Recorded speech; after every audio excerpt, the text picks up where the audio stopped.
قرآن سمجھنے کی توفیق عطا فرما یا رب العالمین، دین کا عالم بنا،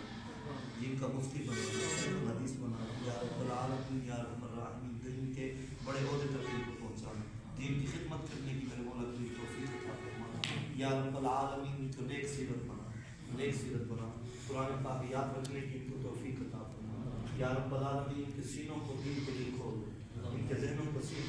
کے لیے کھول دو یا رب العالمین یا رحم الراحمین، کرم نوازی فرما، ان کے والدین کو میرے مولا کریم اس کا اجر عطا فرما، ثواب عطا فرما یا رب العالمین یا رحم الراحمین، ان کے رزق میں، مال میں، جان میں برکت عطا فرما، صحت میں برکت عطا فرما یا رب العالمین، جس کسی نے بھی اس نیک خیر میں حصہ ملایا میرے مولا کریم کرم نوازی فرما، سب کے دلوں کے نیک ارادے پورے فرما، استاد صاحب نے محنت کی میرے مولا کریم ان کے علم میں، عمل میں اضافہ فرما یا رب العالمین، ان کی عزت میں اضافہ فرما یا رب العالمین یا رحم الراحمین، کرم نوازی فرما،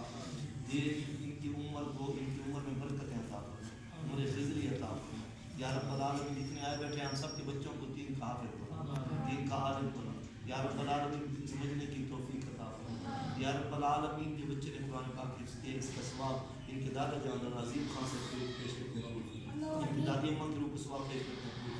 ان دونوں کو جنت الفردوس میں رکھنا میرے مولا کریم، آج وہ حیات ہوتے تو بہت خوش ہوتے، ان کی روح کو اپنے گھر والوں کے لیے راضی فرما، ان کی روح کو اپنے گھر والوں کو راضی فرما، ان کی قبروں پر کروڑا رحمت ہوتی ہے، اس خاندان کی جتنے عزیز و قارب دنیا سے چلے گئے سب کی کامل بخشش کرو، سب کی جنت میں اعلیٰ مقام ہوتا ہے،